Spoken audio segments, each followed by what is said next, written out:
लेकिन ये गाड़ी 2 से 6,000 आरपीएम तक पूरी की पूरी फ्रीली जाती है। हेलो गाइस, तो आज हम उस गाड़ी का रिव्यू करने जा रहे हैं तो बहुत अनोखी है, जिसकी बंद होने के बाद उसकी रीसेल वैल्यू बढ़ गई है, उल्टा आजकल बहुत ज़्यादा है। वो है दिस इज तो Volkswagen पोलो। और अब हम इसकी सारी चीज़ें बात डिस्कस करते हैं गाड़ी के अंदर चल के।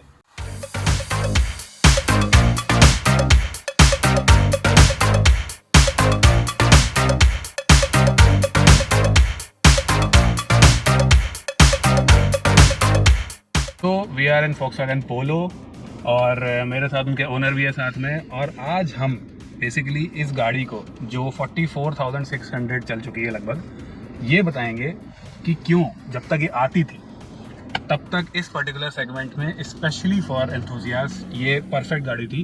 और अब लग नहीं रहा कि आई थिंक फ्यूचर में ऐसा कुछ आने वाला है। सो और 44,600 लगभग 45,000 किलोमीटर्स में पूरा रिव्यू लेंगे। साढ़े तीन साल में पूरा ओनरशिप रिव्यू भी हो जाएगा कि इसमें जो है क्या बदला, टायर्स और उनमें से क्या चेंजेस आए, किस तरीके से परफॉर्म किया सब चीज़ों ने, और स्पेशली सर्विसेज का उनका फीडबैक कैसा रहा, वगैरह कैसा रहा, और क्या चीज़ें रिलायबल कितनी बेसिकली ये हुई है। क्योंकि बेसिकली हम ये चीज़ सोचते हैं जो हमारा PTV प्लेटफॉर्म था यहाँ का, वो अभी वाले जो प्लेटफॉर्म है उनसे थोड़ा बेसिकली रिलायबल माना जाता है। हाँ। तो पहले के इसमें पार्ट्स बेसिकली कहाँ के हैं और सब ओनर को हमारे सब पता है। Let's start the video. और मैं पहले इंट्रोड्यूस करा दूँ, बताइए अपने बारे में कुछ, गाड़ी के बारे में बताइए।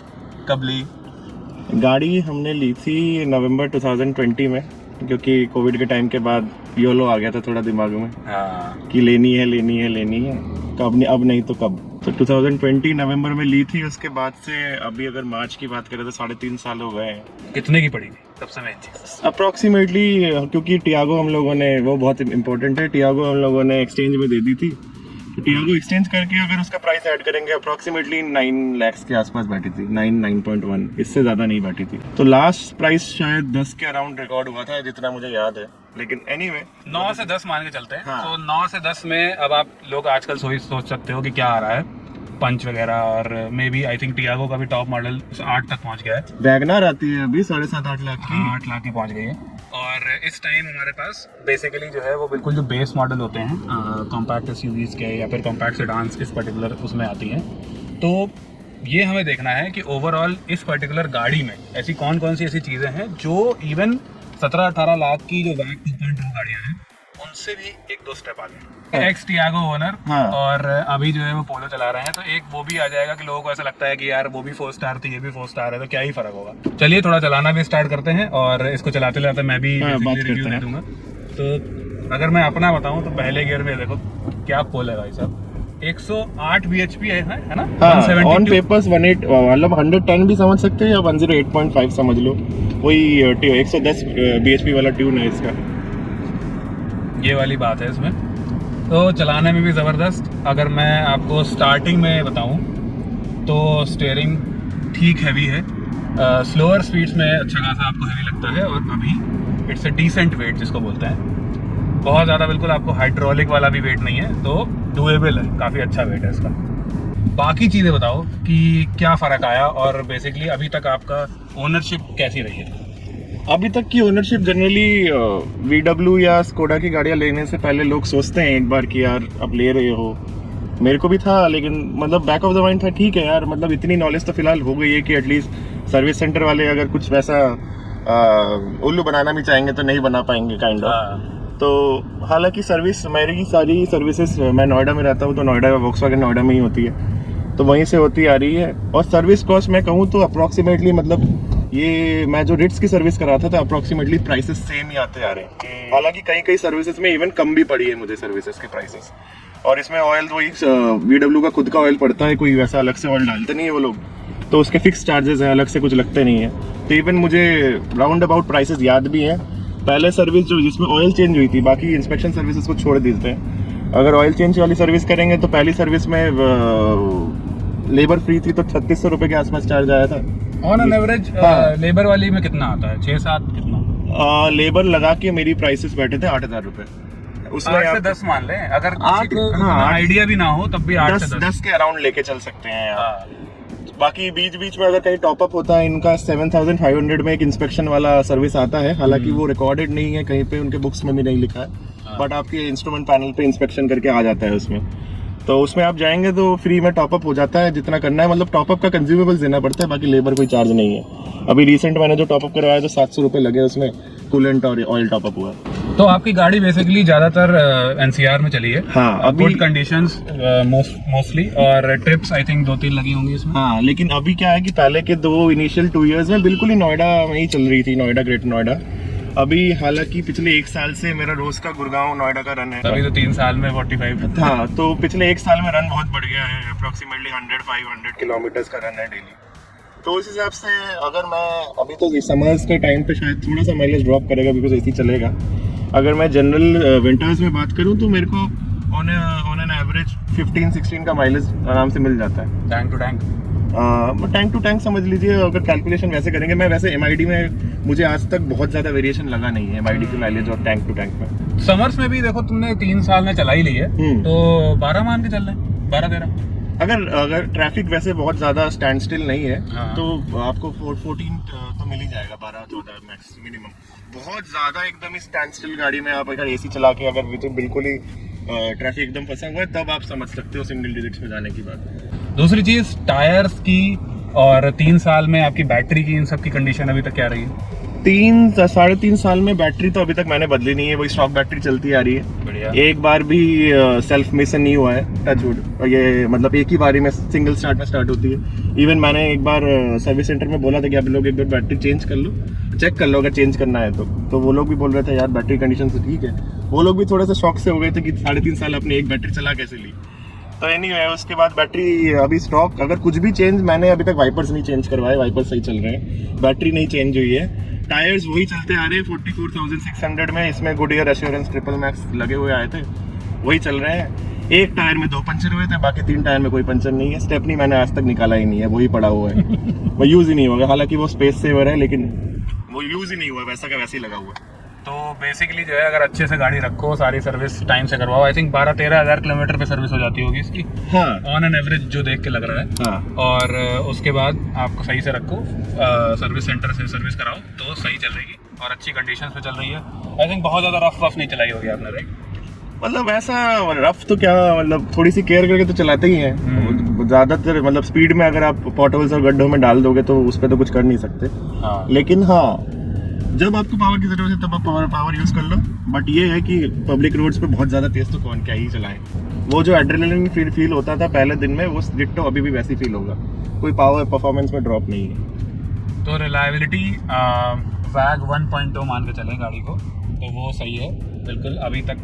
और अब दूसरी चीज़ पे आ जाते हैं, वो है ओवरऑल आपको क्या गाड़ी में एक आध कोई कमी लगी हो, जैसे आपका कभी यूसेज हो तो थोड़े लोग ज़्यादा बैठ गए हो गाड़ी में, या तो हाँ।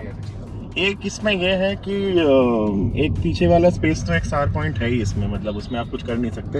हालांकि मैंने यही सोच के ली थी कि मेरे फैमिली में से अभी जितने लोग हैं बाद में भी मतलब उनकी हाइट्स के अकॉर्डिंग पीछे बैठ पाएंगे कि नहीं, क्योंकि चलाने वाला फैमिली में मैं ही हूँ। हाँ। मेरी हाइट अप्रॉक्सीमेटली 6 फीट है, तो 6 फीट पे मैं सामने बैठता हूँ तो बाकी मेरी फैमिली मेंबर्स पीछे बैठ जाते हैं। ऐसा नहीं होता कि उनके पैर फंस रहे हैं। 5'8", 5'9" वाले को बैठ जाते हैं। उसे पीछे के जो सीट के बैक्स हैं वो थोड़े स्कूप्ड आउट है, हाँ। तो उसमें पैर लगने की जगह हो जाती है उसमें, मतलब आप बैठ सकते हो आराम से।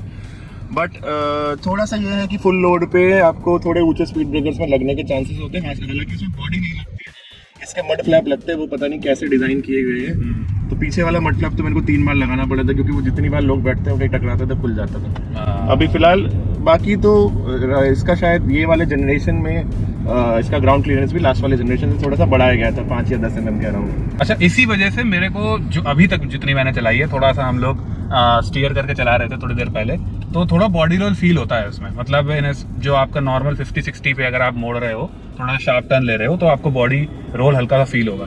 अच्छा, इसके सेगमेंट की जो और जैसे थोड़ी गाड़ियां आती हैं, जैसे अभी i20 N-Line आती है, वो बात अलग है कि वो 13-14 लाख की पहुंच जाती है, लेकिन ओवरऑल अब उसमें मैनुअल भी आ गया है। तो आपने उसका DCT वेरिएंट चला रखा, उसकी थोड़ा सा सस्पेंशन और स्ट्रेट लाइन स्टेबिलिटी, स्टीयरिंग को आप कैसे इससे जज करोगे? इनलाइन का स्टीयरिंग फीडबैक तो अच्छा है, ये हमने उसमें भी डिस्कस किया था कि उसका steering feedback I would say कि इससे थोड़ा सा बेटर ही है। हाँ, फील थोड़ी सी ज्यादा है, मतलब पता लगता है गाड़ी का कि टायर कहाँ पे है। टू द पॉइंट है एकदम। आप उसको बोलो, उसको आपका स्टीयरिंग टर्न करते राइट जाना है तो राइट ही जाए, मतलब जैसा आप सोचोगे वैसा उसमें पोर्ट्रे होगा। बट ये है कि i20 इनलाइन में बाकी स्टिफनेस थोड़ी सस्पेंशन में इससे ज्यादा है, ठीक है ना। ये लोगों को लगता है कि पोलो का सस्पेंशन शायद स्टिफ है, बट ऐसा है नहीं, ये थोड़ा सॉफ्टर साइड में ही है। अब मुझे आई एम नॉट श्योर कि शायद लास्ट जनरेशन में होता है या इसमें है, बट इसके वाले इस वाले जनरेशन में सस्पेंशन थोड़ा सॉफ्टर साइड में ही है, बहुत स्टिफ नहीं है। ये आपको बैठ के भी फील हो रहा है। ये अभी मेरे को बैठ के फील हो रहा है कि हल्का सा मैं ऊंचा बैठा हूँ और सस्पेंशन में ट्रैवल ज्यादा है, तो उससे क्या है कि हल्का सा रोल है, लेकिन सस्पेंशन में अच्छा एक एब्जॉर्बेंट फीलिंग है। अच्छा, मैंने i20 इनलाइन भी चलाई है और उसको भी मैंने सेम तरीके से 60-70 पे अभी 1-2 महीने पहले ही जो मोड़ के देखा था। बॉडी रोल उसमें कम है, लेकिन उसमें जो पॉट होल्स है ना वो थोड़ी ज्यादा फील होते हैं। स्टिफ है ना, स्टिफ है वो। लेकिन वही बात है कि अगर आपको इस टाइम ऑप्शन है तो वही बचा है, लेकिन अभी भी मैं इसके इंजन को उससे ऊपर ही रखूंगा। क्योंकि उसका जो बेसिक टॉर्क है वो है मिड रेंज पूरा का पूरा, वो आपको सही लगेगी चलाने में 2 से 4000 आरपीएम के बीच में। लेकिन ये गाड़ी 2 से 6000 आरपीएम तक पूरी की पूरी फ्रीली जाती है। 1550 शायद इसका टर्बो जोन शुरू होता है, वो 1550 के आसपास से शुरू होता है, तो आपको अप्रोक्सीमेटली 1800 या 1700 आरपीएम के आसपास से पुल देखना शुरू हो जाएगा। तो हमारे GoPro में दिक्कत आ चुकी है, अब हम जो है इस तरीके से आपको बताएंगे कि क्या क्या पॉइंट्स बचे हैं। तो बेसिकली हमारी ये अभी बात हो रही थी कि why this is relevant even now. तो हम अगर हम फीचर्स की बात कर लें तो जो मुझे सामने दिख रहे हैं, पहली चीज़ ये कि इसमें क्रूज कंट्रोल है, दूसरी चीज़ ये एंड्रॉइड ऑटो, एप्पल कारप्ले है, आई थिंक वायर्ड है, राइट? वायर्ड है, लेकिन हमारे मैप्स का काम हो गया। तीसरी चीज़ स्पीकर्स अच्छे खासे हैं, वॉइस क्वालिटी अच्छी है, हमने भी सुनी थी। बढ़िया है ना। क्या क्या चीजें ऐसी होती हैं जो जबरदस्ती की होती है, जैसे मान लीजिए आपकी एलईडी हेडलाइट्स हो गई, इसमें हैलोजेंस हैं लेकिन वो अच्छा काम करती हैं। आपको कोई दिक्कत हुई आज तक? नहीं, वैसे तो ठीक है, थ्रो भी अच्छा है, इसमें डुअल बैरल आता है, तो एक हाई बीम के बल्ब्स अलग हैं, लो बीम के बल्ब्स अलग हैं, आप दोनों एक साथ चला सकते हैं। थ्रो और इंटेंसिटी लाइट्स की सही है, वो स्टॉक लाइट्स लाई हुई है, जो वो मैंने कोई चेंज करी नहीं है उसमें, वही। तो आपको कोई भी चीज ऐसी है जिसकी फीचर की कमी लगती है? नहीं, अभी जो जैसे मैं बता ही रहा था कि मैं बेस मॉडल की गाड़ियों से अभी इस पे शिफ्ट हुआ था, तो उस टाइम पे 2020 पे इस पे अगर मैं फीचर्स की बात करूं, आपको सारे ग्लासेस टिंटेड मिलते हैं, फैक्ट्री टिंटेड है, सारे डार्क ग्रीन टिंट में आते हैं। आपको बाहर से लगेगा कि थोड़ा सा डार्कर टिंट है, लेकिन अच्छा है, मतलब वो जब आप धूप पे चलोगे तब आपको डिफरेंस पता चलेगा। प्रॉपर यूवी कट टाइप के जो होते हैं। इसमें आपको रेन सेंसिंग वाइपर्स भी मिल जाते हैं, ये एक एडिशनल फीचर है जो जनरली आपको उस प्राइस पॉइंट की गाड़ियों में नहीं मिलता है। उसके बाद आपको और क्या मिलता है इसमें, सारे एसी के, तो एसी तो क्लाइमेट कंट्रोल है इसमें, पीछे भी रियर वॉशर वाइप सब मिलता है इसमें, चारों अलॉयज मिल जाते हैं आपको, इसमें कोई वैसे चेंज नहीं है। रियर एसी वेंट भी है इसमें, तो कूल्ड ग्लव बॉक्स भी है। हाँ, मतलब वो एसी का ही हवा जा रहा है, बट देन कहने को फीचर है। तो बेसिकली अगर मैं एनालॉग स्पीडोमीटर की बात करूं तो अच्छा ही है, सारे चीज़ें आ रही हैं आपके सामने, डिस्टेंस टू एम्प्टी आ रही है, ओवरऑल एवरेज आ रहा है, सब कुछ आ रहा है। दूसरी चीज़ ये कि अगर हमारे स्क्रीन की साइज़ देखें, क्योंकि गाड़ी उतनी बड़ी नहीं है तो आपको फील नहीं होगा कि स्क्रीन का साइज़ जो है वो थोड़ा छोटा है या फिर इस तरीके से, काम के सारे फीचर्स हैं।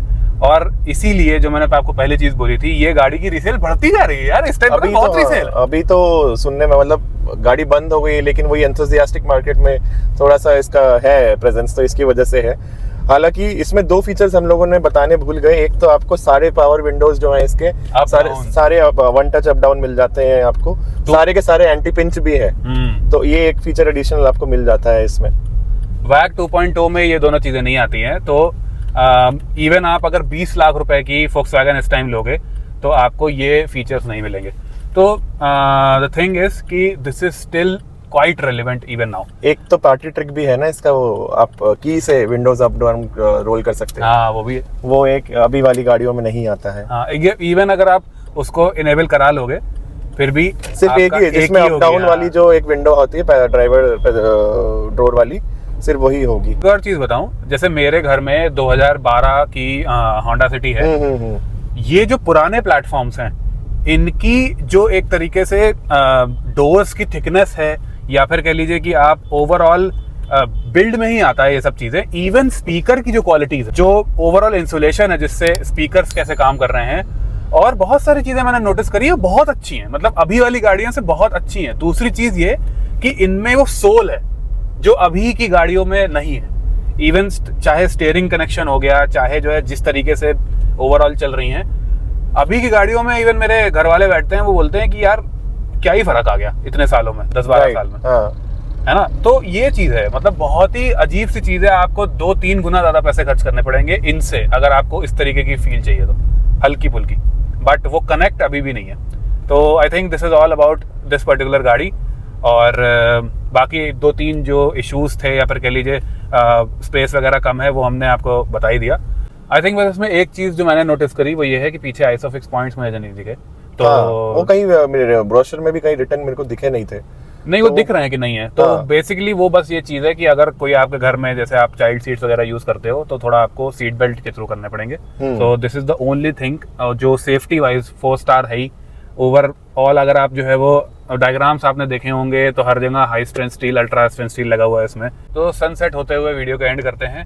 और बहुत अच्छा लगा बेसिकली चला के भी गाड़ी काफ़ी दिनों बाद सोल वाली गाड़ी बेसिकली में चलाने को मिल रही है। और मिलते हैं नेक्स्ट वीडियो में, तब तक के लिए बाय बाय।